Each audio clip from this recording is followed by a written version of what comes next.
got a little surprise for you at the end of the show. We're kind of gonna get off the air, and then you're gonna listen to Josh talk to who you gonna talk to, Josh? Tell everybody what it is. You did all the work for this, so. Oh, Rich Dotson from the Dynasty Nerds, dynastynerds.com. Rich Dotson, they have one of the top fantasy football podcasts in all of the land and the number one Dynasty fantasy football podcast and website in all of America. So make sure you guys check that out. He had a lot of insight. Great guy. So make sure you guys listen. Yeah, it was a great interview. I already listened to it. So we'll try not to steal most of the thunder from that. I really don't want to get into that. We're going to get into today for our part of the show, though. We're going to do a rookie mock draft. And you're going to be like, how are you guys going to do a rookie mock draft? The draft is what matters with these rookies. If I don't know where they're going to go, I can't draft them. Blah, blah, blah. So what we're going to do is we went to fantasypros.com. Bobby Sylvester's 2020 NFL mock draft 4.0. He's got 3 rounds with trades. It's a pretty crazy draft. I'm not going to lie. I actually kind of liked it, and it has a lot of good landing spots and a lot of moves. Some questionable stuff, but it makes this more fun for us. We have something fun like this. So we're going to use his. Go over there, check it out if you want to see all the landing spots he has. But I think it's going to be great for this show. We did the picks right before. Eric's going to have the first pick. Josh has the second. I have the third. We're just going to kind of snake it around. We'll probably get through about 12 picks here, so we can let you guys listen to this whole Rich Dotson interview. And, yeah, boys, before we get into that, though, I do want to talk about FSA. So, Josh, I know I just saw you join the Dynasty in FSA. Yeah, your logo turned out great. You want to give the FSA drop? He crushes it. I'm with the Birmingham Barracudas. Go Cudas. That's the team that I picked. Such a sick logo. Obviously, he takes this stuff, and even logos that weren't done very well. Brian from Fantasy Sports Alliance, he takes them, he recreates them, he edits them, he brings them up to HD, to our technology. He creates jersey mock-ups for you. Just so much personalization in a fantasy football league that you will not get anywhere else. I mean, commissioners are not doing this. That's because he's not just a commissioner, he's the owner. He owns this entire company. Please go check him out, fsa-fr.com, Fantasy Sports Alliance. Brian and with his co-partner Cheryl, they run this whole deal, and it is just an amazing product. There's only a few spots left for Dynasty, but redraft is always ever-changing. It's worldwide, so please check it out, fsa-fr.com. Yep. Check it out. Really good. Jump into it. And Eric, how you doing? You doing good? Josh, you doing good? Yeah, fresh cut. A couple days off next week. I'm excited. So Lucky you. Fresh cut. There's barbers open there? Must be nice. No. My wife's my barber, so yes. Must be nice. Must be nice to have one of those. A wife? Do you have one? I have one. You sent her away. You're right. I sent her off to boarding school. Send her packing. Get out of here. All right. Get him out of here. Carol Baskin. All right, let's stay on track here today. We got to kind of be short. So this mock draft is going to be super flex style. We're not going tight end premium because let's be honest, the tight ends in this draft, not anything I'm really too excited about. So we can get through as many as we can in about the 30 minutes we want to do this. Eric, you're number 1 on the clock. Who are you taking? Joe Burrow. Joseph Burrow out of LSU, 6'3", 220, 9-inch hands, the number 1 prospect out there. Mm. I mean, it's a no-brainer in a super flex league. You're taking Joe Burrow with the first pick. Do you regret having the first pick and taking Joe Burrow? No, because I think I'll still be able to get the running back I want coming back around. Okay. So. All right, Josh, you are up. Well, and by the way, Joe Burrow went to Cincinnati in this draft. We got to kind of say what landing spot is. Yeah. A good landing spot for him. So in this draft, the Chargers decided to make a move. They moved up, traded with Detroit, and they ended up with the number 3 pick, and they selected Tua Tagovailoa, and that is the person that I selected. This guy only played 2 full seasons at Alabama. A lot of people said that he has injury history. I'm not really buying it. He hovers around 70% completion rate. He threw for over 4,000 yards at 2018, and that's at Alabama. 43 touchdowns. He's an amazing prospect. I think you have to take the risk here. And Tua, to me, is he's as surefire as you can get. He's a little undersized at 6'1", 218 pounds, but I feel very confident in his ability to play. And he's lefty, which I know a lot of people are skeptical of with lefty quarterbacks, but I'm not. I feel very good about Tua. Yep. And then with the third pick, you could start seeing possibly running back here, but I'm going to go with the third quarterback that came off the board. Justin Herbert goes to the Dolphins. They're spending good draft capital on him. I know Ryan Fitzpatrick's there now, but in a Superflex Dynasty League, you're looking at your quarterback, Justin Herbert. We'll see. He's shown some good stuff. He's got decent leg talent there. He's got good arm talent too. We'll see if his wide receivers can actually catch the ball in Miami, unlike they did in Oregon, and see if he can come through. So that would be the third off the board is Justin Herbert. Now with the third pick is probably going to be a running back here, or the fourth pick. Sorry, the fourth pick going to be a running back. And as bad as I want to say DeAndre Swift, I can't do DeAndre Swift. I have to go with Jonathan Taylor to Atlanta.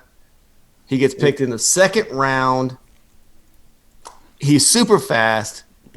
The only other running back at his size, we've talked about this, is Saquon Barkley. So Jonathan Taylor to Atlanta. I mean, they have a hole at running back. None of those other running backs there are that talented. So Todd Gurley's okay. He's okay, but Todd Gurley's a one-year deal. Yeah. So next year, Todd Gurley's done. Mm-hmm. So Jonathan Taylor taking that job away. Yeah. Josh?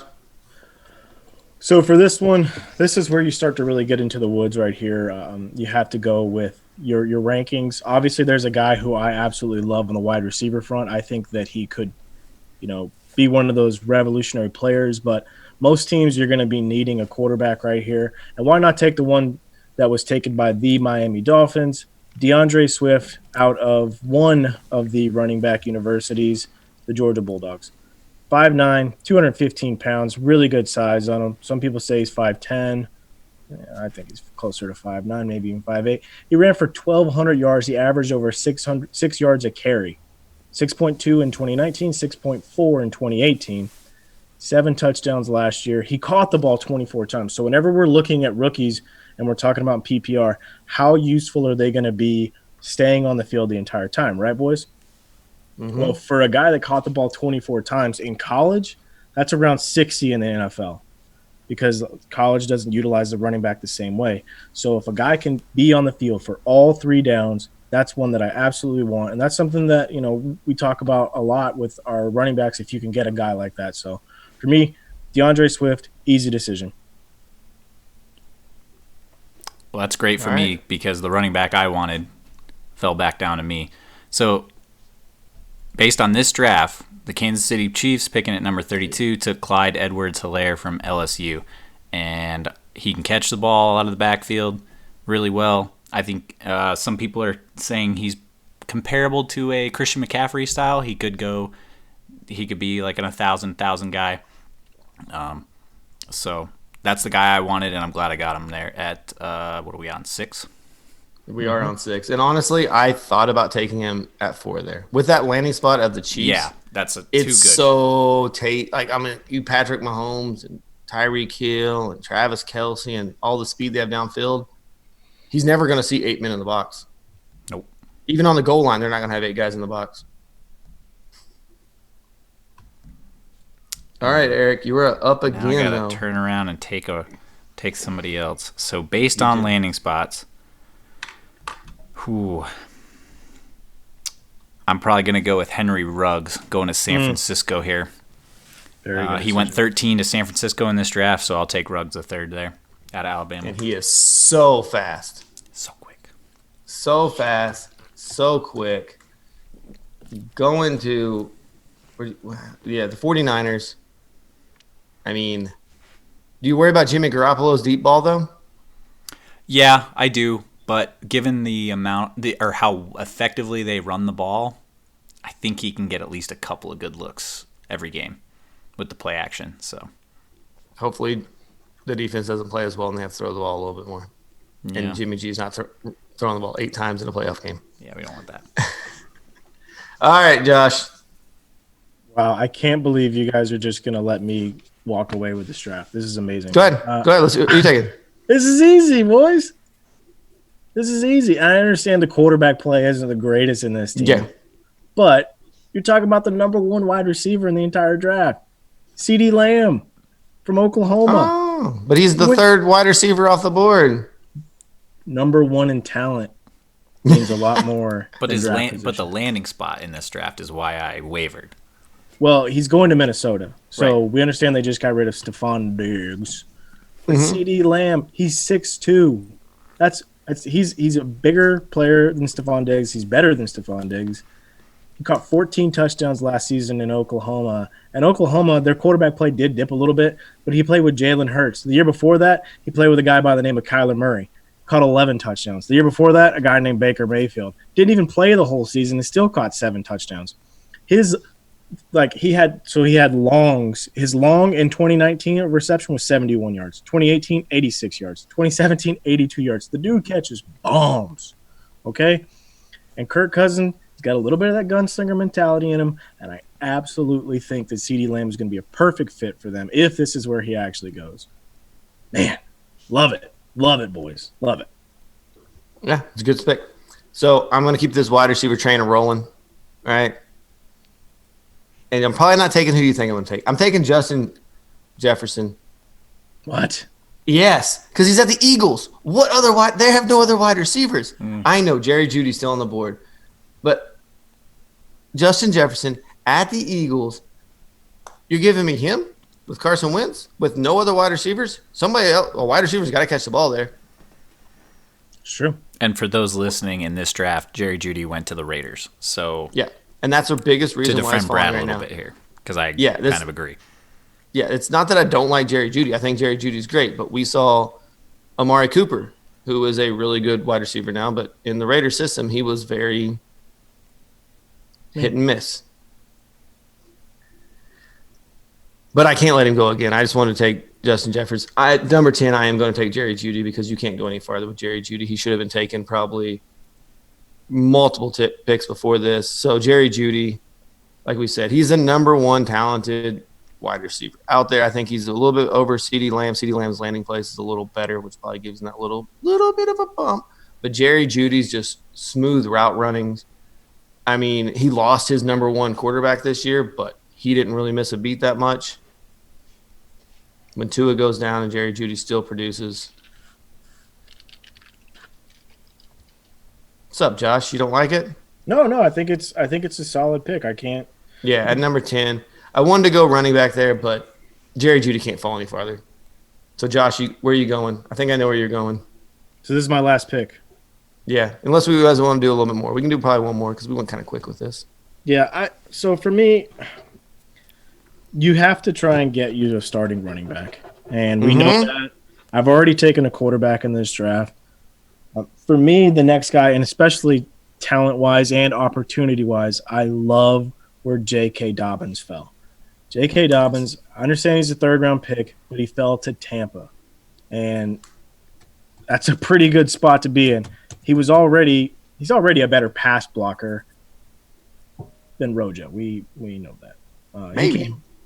He is. Bruce Arians doesn't like young running backs. I mean, He doesn't, but we're talking about Dynasty. This guy can sit on my taxi squad. He ran for over 2,000 yards last year, and he ran for 6.7 a clip. 21 touchdowns. I understand he played in Ohio State, Big Ten. And he tried to beat Clemson with one leg. Yeah, so he's pretty good. Not to mention he caught the ball 23 times for 247 yards. We talked about those catches being important. This guy is a guy who can stay on the field. I absolutely have a lot of faith in J.K. Dobbins. A lot of people have him ranked as the number one running back coming out. And that's something it's easily disputable because when you talk about him, DeAndre Swift, a lot of these guys have Jonathan Taylor. Their upside is through the roof. But I have to go with him here, and I think that it's a great decision. Yeah, no, I kind of wanted to take him, but I couldn't take him over Jerry Jeudy. I understand. As much as I wanted to. That's fair. Do I get one more? Am I done? This is technically the last one. We can talk about some of these other guys with their landing spots they had.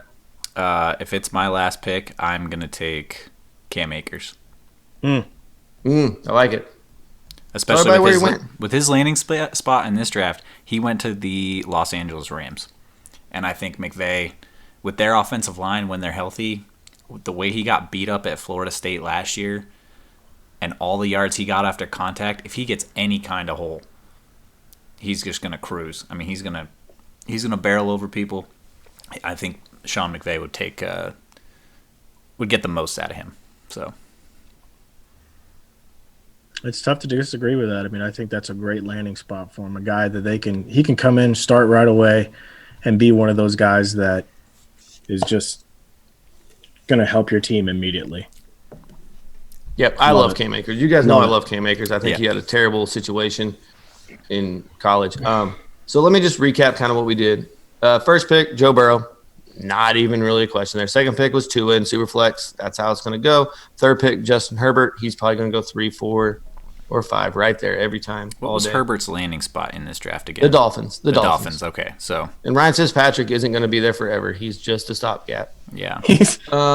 And Tua's landing spot in this draft is nice because I have Tyrod there in Los Angeles already, so he can wait, get healthy with the hip, make sure everything's good to go, and then play the following year. So yep. Number 4 was Jonathan Taylor, who went to Atlanta, and then we had DeAndre Swift with the Dolphins. Then we had 6 was Clyde Edwards-Helaire, which went to the Chiefs, which I could easily see if he gets drafted to the Chiefs after we see some OTAs and stuff, of him maybe taking that job over of being the number 1 running back off the board if he goes to the Chiefs. For one. Yeah, I watched some tape on him after hearing some different stuff, after seeing that in this draft, and then listening to some stuff this week. And man, he could be Kareem Hunt for them again, except maybe a little better. He does it all, but he was on the best offense. It helps when you're on the best offense in college football. It does, but they're the best offense arguably the best offense in the NFL. So, I mean. And then Henry Ruggs to the 49ers, which good landing spot, but they not a high volume of passing there. Very similar to CeeDee Lamb, who Josh took next at number 8, who goes to the Vikings, which another good landing spot, but. And then I went crazy and went Justin Jefferson to the Eagles. And then Jerry Jeudy was 10. 11 was J.K. Dobbins, who goes to Tampa Bay, who could be Tom Brady's outlet running back. If he can pass protect. If he can pass. As long as he knows what play to be there, Brady will get him on the field. Yeah. And then number 12, we had Cam Akers, the last one, who I love. He goes to L.A. Yeah, I don't know what's up with your focus. It's all weird. Yeah, it's all weird. I don't know what's going on. I don't know. I thought it was just me being drunk. But is there any other guys you guys want to talk about on this draft with their landing spots? I have one. Jalen Hurts to Pittsburgh in the first round. If they take him in the first round with this mock has, and I don't think that's going to happen, but if they were to take him in the first round with that draft capital they're giving up, Big Ben threw a fit when they used a third round of Mason Rudolph. Mm-hmm. So if they use a first round pick on Jalen Hurts, I honestly was thinking about taking him in one of these picks. I thought about taking him last there because it's in a super flex. I get Burrow and him. Oof.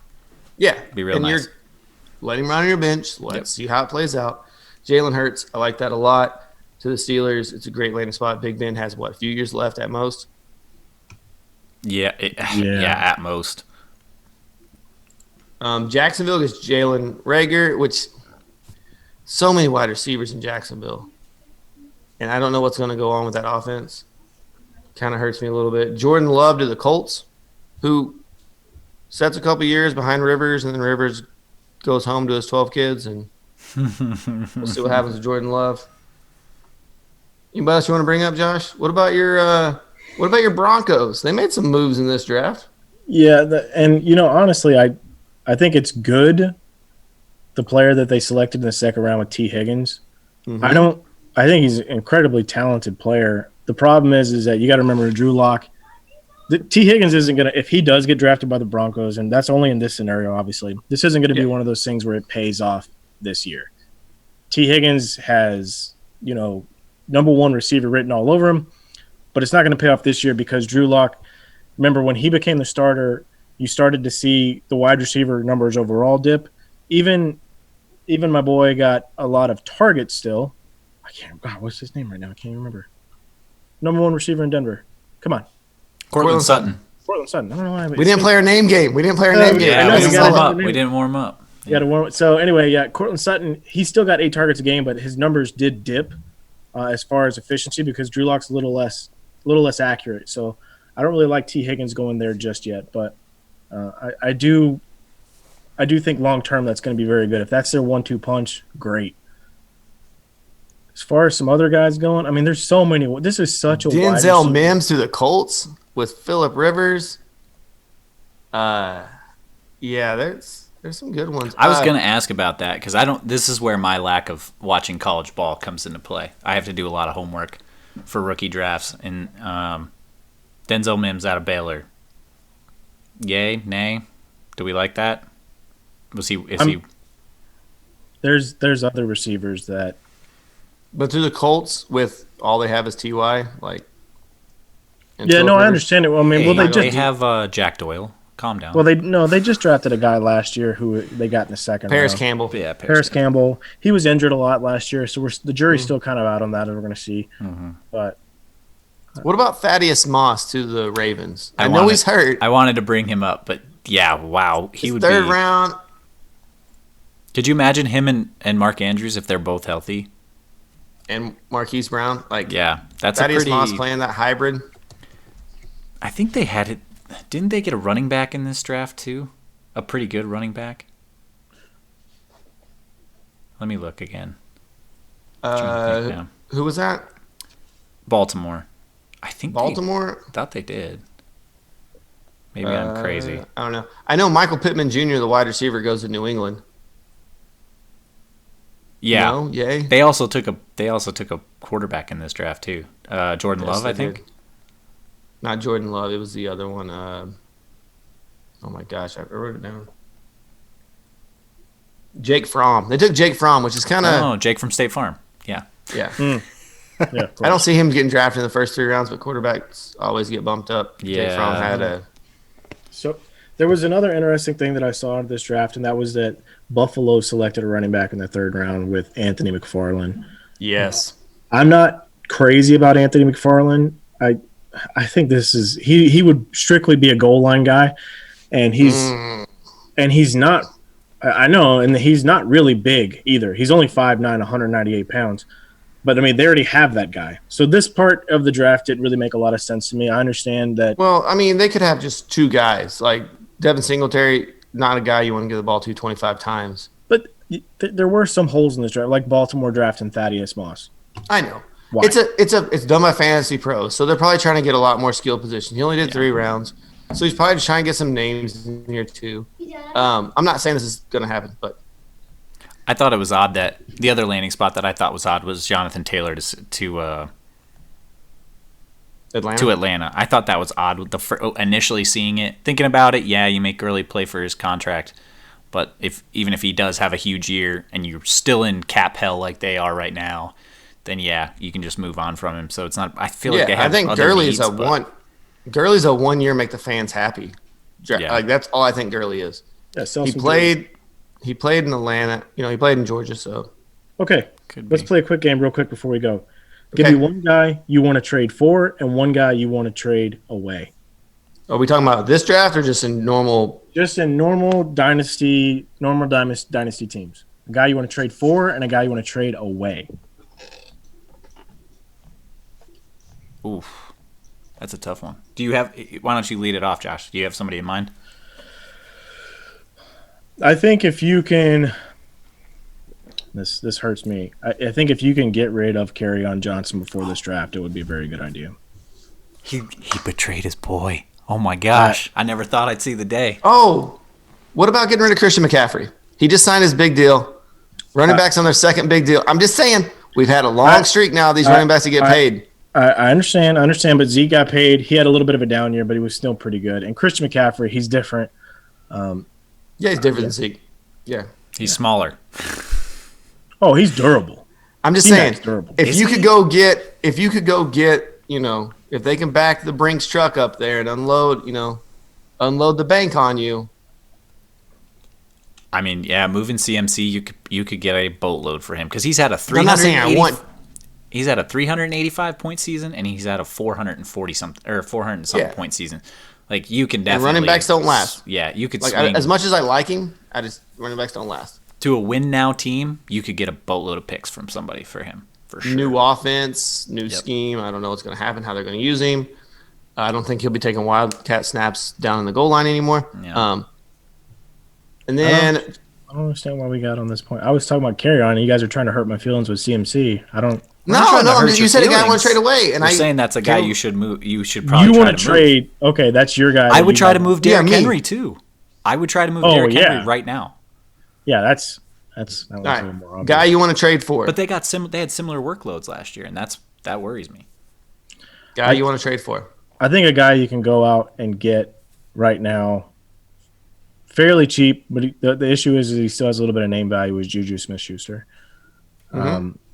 I think Juju is a guy who you could go and get right now based off of what happened last year. You could say that even when he was healthy, Deontay Johnson was the one getting the work. You can sit there and start and spend it. Well, Big Ben's only got a year or two left. You got to remember, Juju's only 23 years old. Young, very talented wide receiver out of USC. And I think that, he's had some flashes. He hasn't shown what he can do without Antonio Brown yet because he wasn't healthy last year, and neither was Big Ben. So I think he's a prime trade target right now, especially before the draft. Okay. But that's just my opinion. What about you boys? I would try to move on from Marlon Mack. I would try to get rid of him, I think. I think he's another guy. He's solid when he is healthy, but it's so infrequent that maybe you can move on from him. You can get a decent pick for him, or maybe another piece that you could use to make a push for the playoffs or something like that. Okay. Brad? Oh, man. Guy I want to go for. 4 is the problem here because I'm like, who do I want to go for? Because the draft is right here, so I'm thinking of rookie picks. I want picks. Right. So a guy I want to go get is, you know what? You kind of brought him up earlier. Jack Doyle. Oh, if I can go get him with Phillip Rivers there, who doesn't have the arm strength anymore, checking it down to Jack Doyle. I think I can go get him if I'm going to win now, use him for a year, and try to make him my tight end 1 to push me through this season. And that's the thing too, is if there are guys you have on your team that are questionable, and that's why unfortunately I'm saying Kerryon Johnson is a guy I would look to get rid of, because there's no indicator that he's going to be the starter this coming up season. None. Matt Patricia hasn't given him any vote of confidence. They have the draft capital to go out and get another guy, and this draft class is loaded with running backs. I'm worried about his potential. I mean, there's other guys like Rojo you're obviously concerned with, but if you have guys that you see are looking to get replaced, there's Mike Evans. Mike Evans is a perfect candidate to trade away right now. And I know that sounds crazy. I like that. I agreed. Think about it. Mike Evans, yes, he's in his later 20s now. Tom Brady. He was in my top 10 wide receivers, boy. I mean, he was in mine too, but it's still a good move. If we're talking dynasty, I think he's already peaked. Yep. Especially when you consider quarterback situation. Brady's going to be there for 2 years. Then they're going to have some rookie that's going to come in after. I think Mike Evans, and we've already seen that the offense can run fine through Chris Godwin. He's going to be the guy. I don't know. I think NFL defenses are going to change up a little bit on Chris Godwin. They got film on him. I know it's with Brady now. It's a little different. But, Eric, you got anybody you want to trade for? We got about a minute left. I think Joe Mixon's a guy that you could get cheaply, and I think he's in a win-win situation with this draft. Either he gets Burrow, his quarterback of the future, and rookie quarterbacks, they like to check down, right? Any worries? Safety valve, right? Any worries with Joe Mixon of not being there next year because he's getting right close to his contract year? The Bengals are cheapskates, and they're not going to pay him this big running back money. And if he has another good year and he stays healthy this year, he's going to ask for a lot of money. You could definitely worry about that. I think it's a win-now move if you're in a position to win now, and I think he's somebody you could get for a decent value. Go ahead and get him. He wins. If they trade down, they get better pieces, and he can do well. Boom. All right, so now we got the interview Josh did with Rich Dotson. Great interview. Please check it out. Check out Dynasty Nerds. Join the Nerd Herd if you want. It's 1 cup of coffee a day, and you get the Nerd Herd for the month. I listen to them a lot, so I know.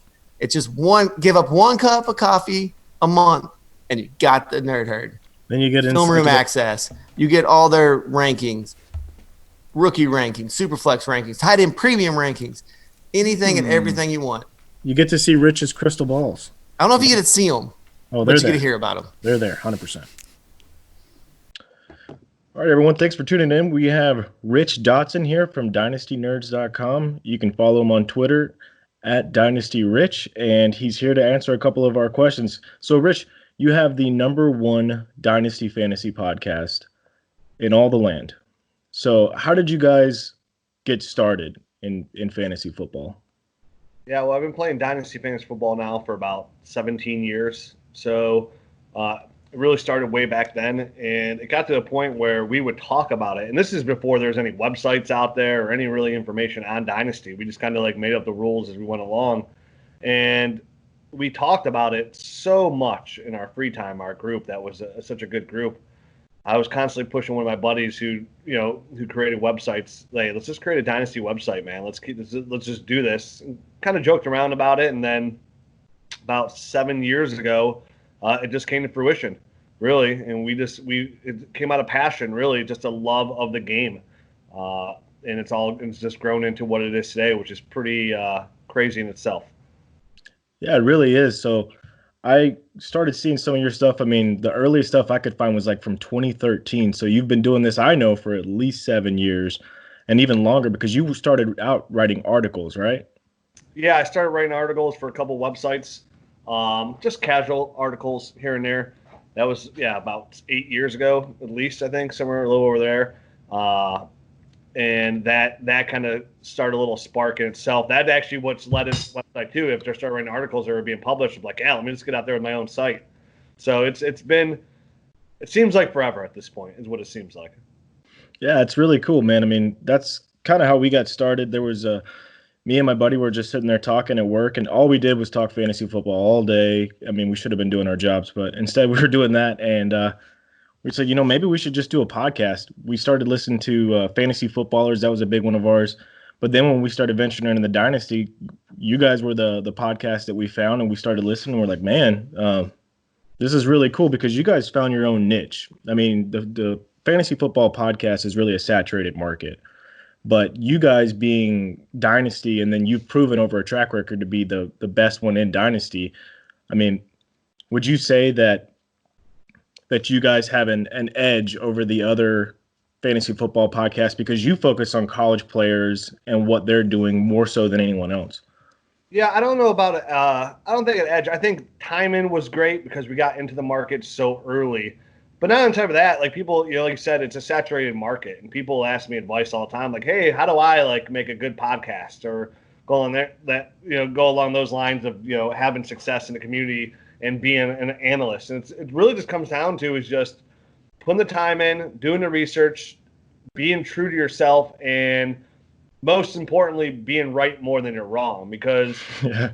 you can be funny, you get the best, you get the best voice, and great presentation. But if you're putting bad information out there consistently, nobody's gonna tune in. So it's just about finding a process, sticking to that process, and delivering that information to the best of your ability, and delivering it obviously in an entertaining fashion, but make sure you're giving out good quality information. Because right now there's so many podcasts, so many websites out there to get your Dynasty or fantasy football information from, where you have to make sure you're giving the consumers something that's going to help them, take a step forward in their league. So that's what trumps everything. Yeah. We feel like we did that in an entertaining fashion. We always wanted the podcast to be fun and informative, and that was always like our number one goal. And that's all we really strive for. We didn't care about overall production or going back and editing. I do all these guest shows, and people would send me show sheets, and I was like, man, me and Matt, we just sit down. We're like, hey, what do you want to talk about today? This is what we want to talk about. Let's do it. And then we wouldn't even listen back to it. We literally would just get out to the world and send out as quick as possible. Sometimes we'd have a couple errors on there, which would kind of look bad for us, but we'd always just want to, like last night, we recorded last night, was done at 1 a.m, uploaded into the system, hit send, and it was out for the world. No double checking. No making sure we have to delete stuff out because I felt like I said something I shouldn't have said. Just kind of like, a couple guys sitting down, talking Dynasty, giving you our opinion, and hopefully that makes your team a little bit better. And over the last 6.5 years, with over 4.5 million downloads, we feel like we've helped a lot of people be better at Dynasty Fantasy Football. Absolutely. I mean, You helped me a great bit, and like I said, you guys were one of the motivations for us when we started getting into Dynasty. So I got to ask you this: you live in the Cleveland area, so maybe, and you're a huge Cleveland sports fan. We all know that. Now, would you say that your favorite fantasy player of all time was that someone from Cleveland, or is it just someone else in general that you just happen to really admire, help you win a couple championships? Yeah, my favorite dynasty player of all time is Drew Brees. Drew Brees. I guess I've been playing Dynasty for 17 years. My very first initial Dynasty startup, my quarterback was Drew Brees. And here I am 17 years later, still starting Drew Brees on the same team. And That's awesome. That's hard for anybody to do, to keep a league together for 17 years, to have a player to play that long at a high enough level where you can start him. So if it comes down to like all-time favorite players, it's not – when it comes to Dynasty, people are like, oh, you'll see some reviews of like, oh, they're Cleveland biased or Ohio State biased. And that's the furthest from the truth. Like, I love Baker Mayfield more than anything, and I want him because he's my Browns quarterback. But I'm not going to say Baker Mayfield's the best fantasy quarterback. And I'm not going to go reach for players. I'm not taking Nick Chubb over Saquon Barkley or Christian McCaffrey. So a lot of my favorite players are like the older players I had on my roster for a long time. Like, I had LaDainian Tomlinson on my roster for his entire career. So I have a LaDainian Tomlinson jersey. I have an autographed Drew Brees helmet. So it's one of the other fun things about Dynasty. When you're able to scout these rookies and you put the time in and you scout him like, hey, I believe in this player. I think he's going to be good. And then you draft him. And then you have the ability to not only just watch them, but literally pay attention to every single game they play for their entire career. It's easy to become attached to that player from a fan perspective to where like, hey, that's one of my favorite players. And they don't play for your team, but you respect them because they helped you. You know what I mean? Yeah. They helped not only win fantasy games, but also, vindicate you in your process of saying, hey, I believed in them. I drafted them. And some of them might be early, and that's fine too. But, even the time I took Drew Brees, he was coming out of Purdue with the Chargers, started off, didn't start off great, then hurt his shoulder right before he had that really good year, and they already drafted Phillip Rivers. It's like, yeah, I still believe in Drew Brees. He's one of the better quarterbacks I saw in college.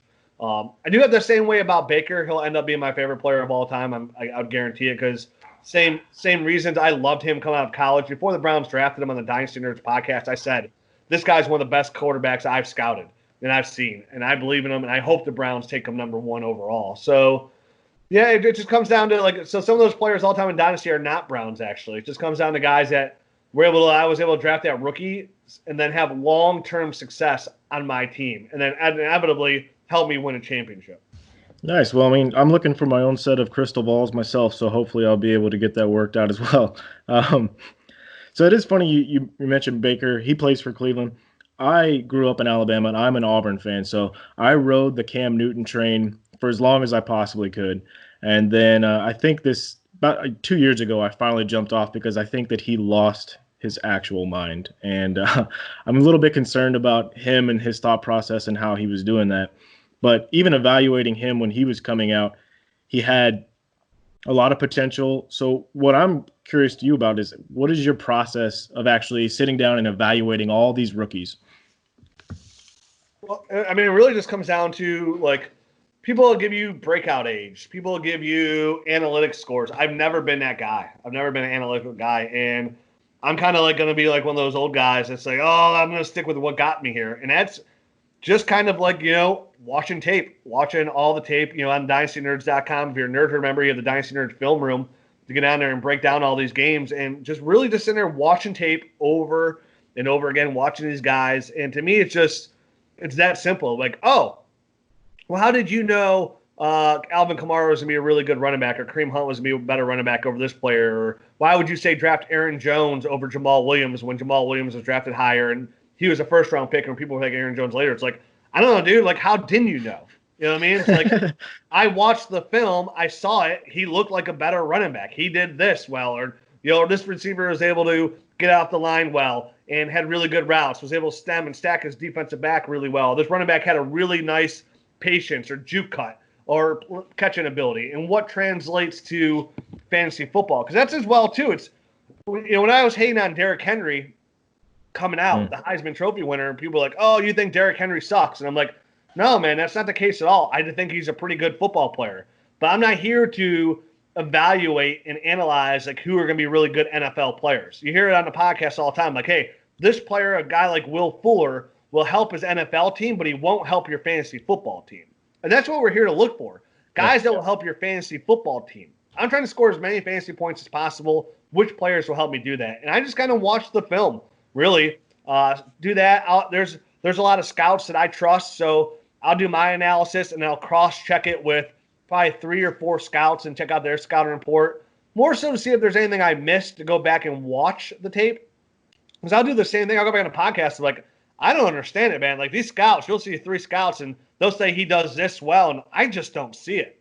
And to be fair, I'm just a dynasty fantasy football analyst. I'm not a professional scout. It just and you know, a lot of times it blows my mind that I'm just a guy who has a full-time job, and this is my part-time job, and I've been able to have such a good hit rate on these rookies, and it's just like I don't do anything special, man. I just sit there and I watch the tape and give my opinion. Either they look good or they don't look good or they look average.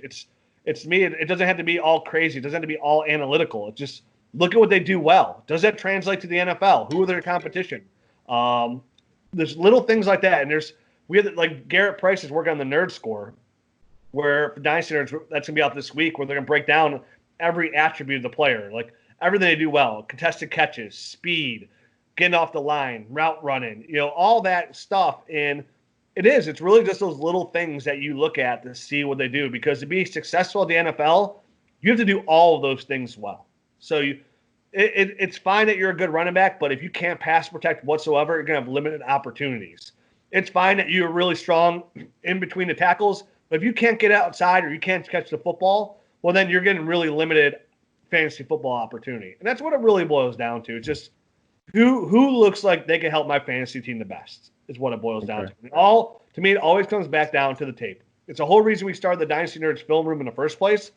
So people say all the time to us, like, hey, where do you watch your film? Where do you watch your film? And once Draft Breakdown shut down, it's like, okay, I need a new place to watch film. And why not give the Nerd Herd the same thing that we're getting, the same thing we see? So that way you can at least have the opportunity to see what we're seeing and put them in the best position for success. And so we just hired a whole bunch of people and said, hey, can you start cutting up film for us and breaking it down? And we allocate a lot of our resources to that, because we think when it all boils down to Dynasty, that's a huge part of it is your rookie draft. It's one of the most important things you could do. So we put a lot of money into that just to make sure our users can listen to us and see what we say and give our opinion about what this player does. And kind of how, like, I reference back to how I use, like, other scouts I trust, like some of their scouting reports, to go back and look at things.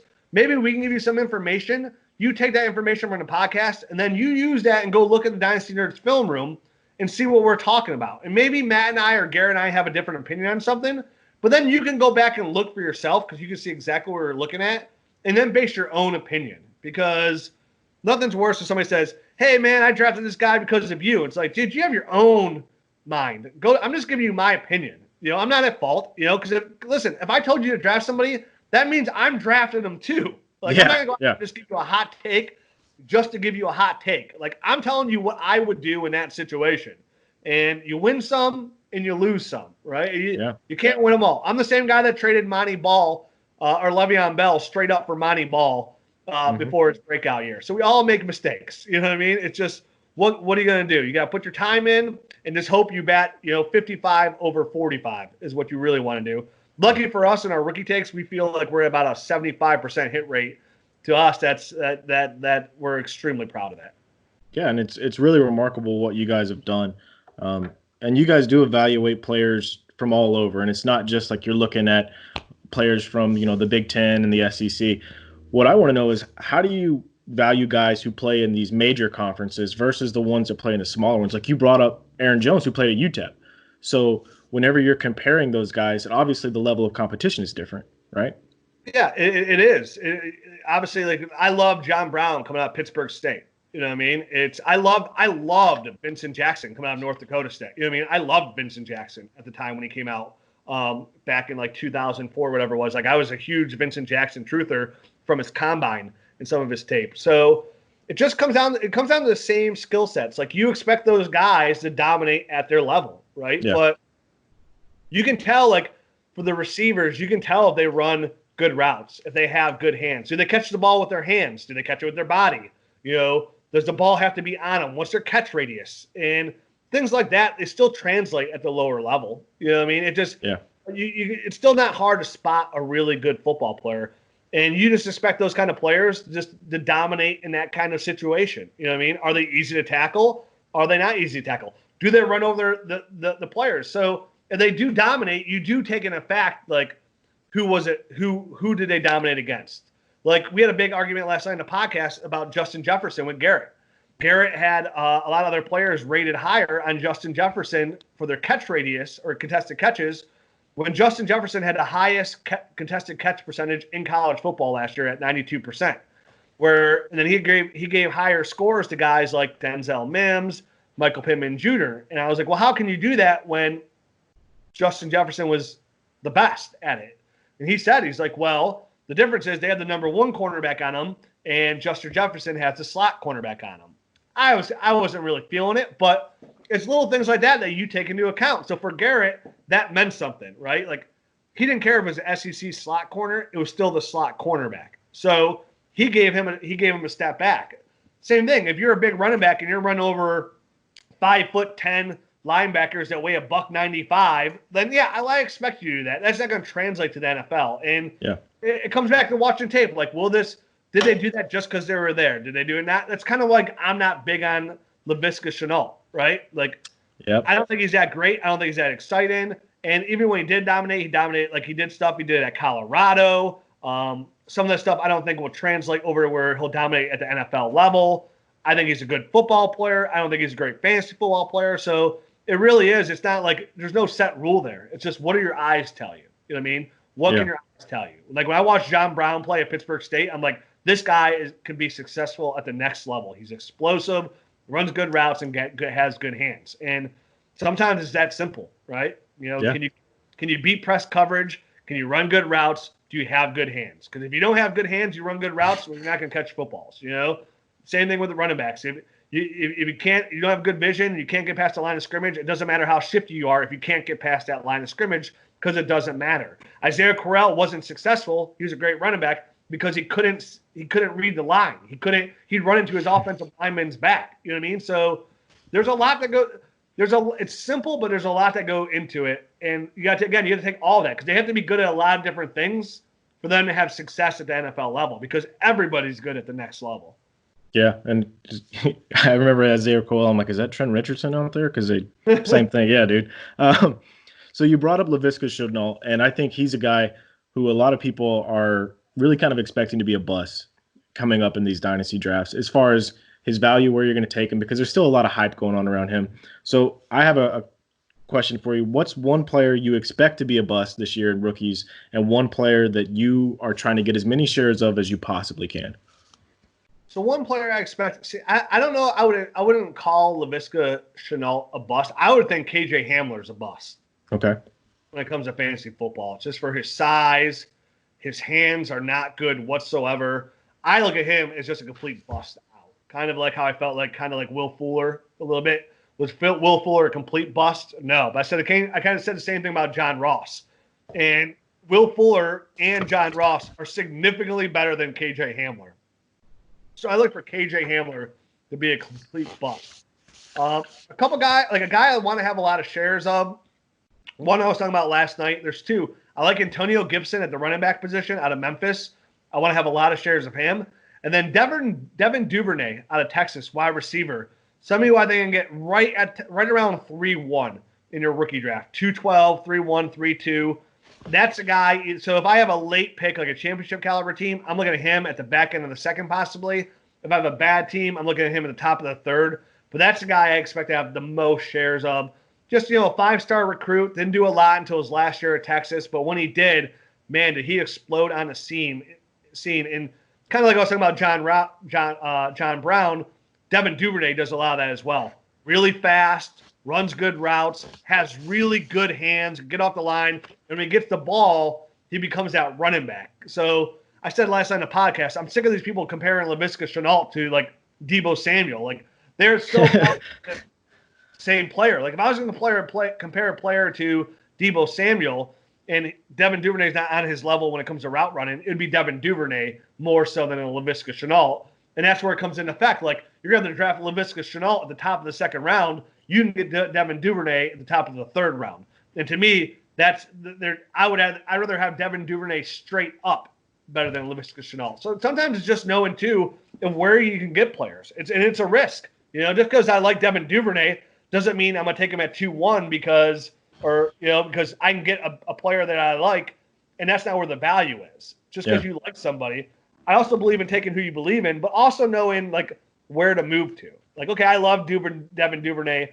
I'll trade out 2-1 to 2-6 because I know he'll be there at 2-6 for sure. Maybe I get an extra third. And now instead of getting one of these rookie tight ends, I get two of these rookie tight ends and increase my odds of hitting at that position. That's true. Yeah, that's really true. So I know, just to kind of ask you like a fun question here. So you've done a lot of drafts. I mean, we're talking probably hundreds of drafts at this point. What is the weirdest place that you've ever done a draft at? I did it. The weirdest place was a startup dynasty draft.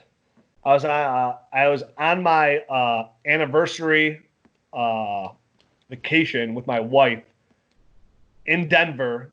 I had to set my alarm to get up super early. I set my alarm because of the time difference or something. It was like whenever we did it, and my wife was not happy about it. But the draft was set way ahead of time. So for me, it was in a hotel lobby in downtown Denver of a hotel doing a dynasty startup draft, and it was a long one, and my wife was not happy with me. But I think that's the weirdest place I've done it. Besides that, now with like MFL with the phone, you could draft anywhere. So I'm sure there's been some other like places where I made a pick here and there because they're slow drafts. But that was definitely the one time I was at a draft like, oh shit, man, I gotta do this draft. My wife's not gonna like this, but I'm committed. I'm already committed. So yeah, you are a very committed player. It's funny because a lot of people might not know this. That you do this part time. You have a full time job because you own a flooring company, correct?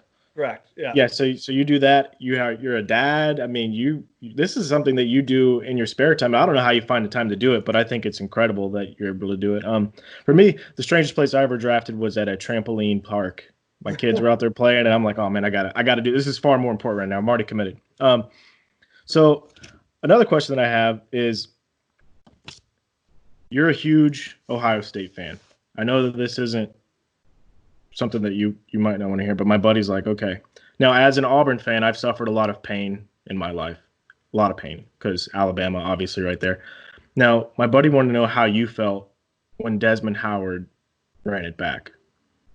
Yeah, I was still young enough there where it didn't really – I didn't become a huge, massive Ohio State fan until I moved there. Oh, really? Okay. So, and that was in 1998.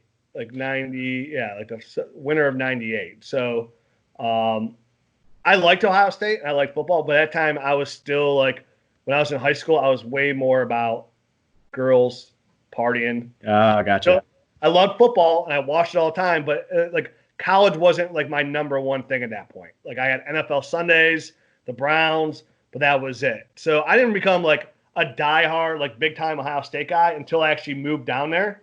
And got immersed into the school. Like I always like, if you'd asked me in 1996 or 97, like 98, who's your favorite team? I'm like, oh yeah, Ohio State. And I'd watch them. Robert Smith went to my high school, so I watched Robert Smith there. Pepe Pearson. So I'd watch some guys. I liked Ohio State, but I didn't become like where it like affected me emotionally until later, like 99, 2000, right around there. Okay.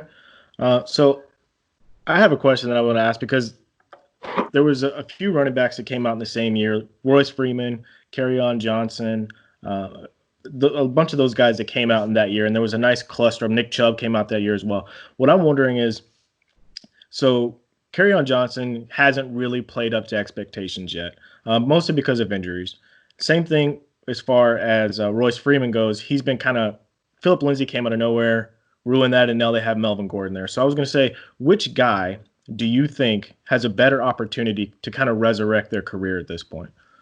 Same guy I've been behind in my like when Royce Freeman came out. I didn't like him a lot. In Dynasty rookie rankings, I had him low. I was not a big. People were taking Royce Freeman high, and I said I don't get it. Where on the flip side, I was probably the biggest Kerryon Johnson truther in the dynasty market. Like when people had Kerryon Johnson in the mid-second, I said this. I was guaranteed. I said this guy will 100% be a first-round dynasty rookie pick by the time it comes. After watching this tape, I kind of almost had the same feeling watching Kerryon as I did Miles Sanders. Now, obviously, I thought Miles Sanders was significantly better, but I think it's Kerryon Johnson. I think Kerryon Johnson at least still has an opportunity. His biggest hindrance has been injuries. He has been injured since high school, essentially. I've read some stories about players getting out of Detroit and like how Matt Patricia's kind of been a dick to Kerryon Johnson too. So I think Matt Patricia has something to do with it. I wish they get him a little bit more involved in the passing game as well. So I really think this is a make or break year for Kerryon, but I still believe in him. I honestly think he's a poor man's Le'Veon Bell. I will still stick with that. I think his patience behind the line, the way that he runs, and his catching ability are all very good. He's not elite, but he's very good. And I think he's shown in Detroit already when he does run the ball. I mean, he's one of the first. He's only one, like, since Barry Sanders, the last running back to get over 100 yards for the Lions. So I think the talent's still there. I just think they need to use him and use him correctly. I think Royce Freeman's done. I didn't like him coming out. I didn't like him in Denver when he was supposed to be the man, obviously. So when they drafted Royce Freeman thinking he was going to be the starter running back there. I was never a believer. I didn't really get the tape at all. And I think, now Melvin Gordon's there and you got Phillip Lindsay. Maybe they release him. He's on that rookie contract and it's really cheap. So maybe they don't because you always need that third running back. And the odds of him resurrecting his career are slim to none because how many running backs do we see leave a team that were not good somewhere and go on to be somewhat great somewhere else? You know what I mean? It's hard enough for guys just to get second chances altogether or just even have a chance, period. I mean, Lamar Miller's on the market right now. Lamar Miller's better than Royce Freeman. And now you have this very strong rookie running back class. Like, are you going to try and give Royce Freeman a second contract after you just get one of these guys in the 5th or 6th round and pay him $400,000 a year? And then next year there's going to be some more young running backs that we like already. So I'm sorry. I mean, when you're a running back, you have to get your opportunity and you got to run with it. Literally. You got to run with it. And Phillip Lindsay, he got outproduced by an undrafted free agent in Phillip Lindsay. And yeah, they did. And the worst part is they split the carries. Like their carries and snaps were 50-50. So it wasn't even like Phillip Lindsay was getting all this more opportunity than Royce Freeman. That's why he didn't produce. Royce Freeman still had opportunity. He still didn't produce, man. That guy, I mean, he's cuttable in my eyes. Like I wouldn't want him even on the Dynasty roster. He's that just guy. I'm trying to find somebody that has Melvin Gordon or Phillip Lindsay and training for him in a package or something and try and get like any kind of pick. Give me a 5th round pick. I don't care. You can have him. He's clearly dead to you. I can tell you got really passionate about that. He's dead to you. Yeah, done. Well, that's it for all of the questions that I have. Is there anything that you would like to add to this podcast? No. I mean, thanks for having me on. If you don't know who we are, make sure you check us out at dynastynerds.com. We got a lot of cool stuff on there, man. It's our goal is to be, our goal has always been the same since day one. When we started dynastynerds.com, it's like, let's make the best dynasty website in the world, and we spent a lot of time just building that brand, like getting the name out there, Dynasty Nerds. And since last year, we launched the Nerd Herd, and the Nerd Herd's been unbelievably responsive with the memberships. And we've been taking all that money and just putting it right back into the website. And when I say we have some cool things on the horizon, we just started developing it on this new tool. I'm telling you, from a guy who plays Dynasty every day, it excites me. Like, this is going to help me. So if you want to get in on the ground floor of a site that is there to help you be the best Dynasty player possible and give you as much, at least enough information to help you succeed, then you should definitely check us out. And obviously check out the Dynasty Nerds podcast. But not only have some cool things on there now, but we have some really cool things coming by this fall. Some really cool tools coming. So you definitely want to be a member, and just so when those do launch, you could be in the best position possible to dominate your Dynasty leagues. Yeah, dude, you guys crush, and it's only $2.99 a month. I mean, which is an incredible value for what you guys offer. A lot of other sites that want you to be insiders, it's $5, $10 a month, and you guys do it for under $3. It's amazing. Great value there. I appreciate you coming on. I got another quick question I just thought about. Are you related to Richard Dotson, the baseball player? I am not, but I have his baseball cards from the White Sox and whatever. No, I'm not. That was so weird because he's from that area too, right? He's from the Cincinnati area, correct? Maybe I he don't know. is. I have to look. I had all his cards. Like I mean, he played in the '80s, so like Yeah. I had all his cards, the Richard Dotson card. I just thought it was cool. He played for the White Sox for a while, and somebody else too. I can't remember who it was. I still have the White Sox cards. I always thought it was funny, but I'm not related to Richard Dotson. Okay, cool. Well, thanks for being on, man. Successful. You what? I'm far more successful. yeah. Yes, you are. Thank you so much for being on, Rich. I really appreciate it. No problem, Josh. Anytime. All right, Josh, that was a great interview with Rich. If you want to send us home, send us home. Okay. Thanks for tuning in to the Empty Wagon Fantasy Football Podcast. This is a great show. So why don't you do us a favor and tell your friends? If you don't tell your friends, we'll come after you. You can hit us up on Twitter, Instagram. We won't. We will not. And Facebook at Empty Wagon FF. They don't know that. It's freaking pandemic, dude. Anyway, Empty Wagon FF. Are you saying you're going to cough on people? Maybe.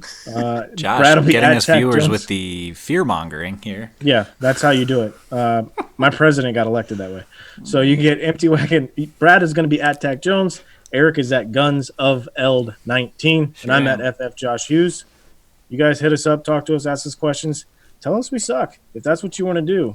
Any publicity is good publicity. We're all about it. That's because what you want. We'll do a show. If you tell us how to do a show, we'll do the whole show. Send us show notes. We'll do a whole show based off what you want. Yeah. We'll break down how the Power Rangers would do on NFL teams. You could be our producer for a day. That would I'll do actually it. be a really fun show. But wait, which Yeah. Power Rangers? Or any Power Ranger? So we all agree that Tommy the White Power Ranger is going to be a quarterback, right? Green Power Ranger, best quarterback. I did I watch was the toys that made us, and I watched the Power Rangers episode and the Ninja Turtles episode, and they're incredible. So bring back flashbacks. It brought back flashbacks for me. yeah, it made me sit down and watch the Ninja Turtles movies on Netflix. So Nice. quarantine, baby. Wait, the old movies or the new movies? Oh, come on. Okay. Come on. All right. The Don't. new ones aren't terrible, but they're not great. They're not. Okay, if you watch them as you did as a kid when you watched the old ones, because trust me, you watch the original Ninja Turtle and you see the dude's face through the mouth. Loved it. If you can get an old VHS copy of Ninja Turtles, the first one, you can see the people's faces through the mask. I'd have to have my parents mail it to me, but yeah. All right, great show. Thank you all for listening. Thank again Rich Dotson for being on here. Yeah. Have a good night, Catch guys. y'all next week. Bye. Man, this was the perfect show to have Rich Dotson on because we actually nailed it this show, boys. I'm just saying. We did This is a good. good I know. show. We did a good It's a good show. I'm going to start recording. I'm going to give like a little trail into Rich. Then I'm going to stop recording. Now I'm clear as day. What the fuck, dude? And then I'm going to I'll do like a little thing. Then I'll stop recording. And then, Josh, if you want to do the ending kind of thing, because there was no ending on the end of his, so I kind of want to still end it. Yeah, we got the email for the audio in our Empty Wagon, and I sent it to you too, Brad, and Tack Jones. Okay, cool. So you can deal with it. Thanks. Nah, that's all good. I don't know all this technical stuff. I didn't even want to do the interview. I spent like 4 hours trying to figure out how to do it. You were the only one that could do it. Oh my gosh. And I was just like, I was nervous that nothing was going to work when I met this guy, and it was all unprofessional, and you're recording right now. Okay. Yeah, I am 100% recording all that. I'll plug that in somewhere.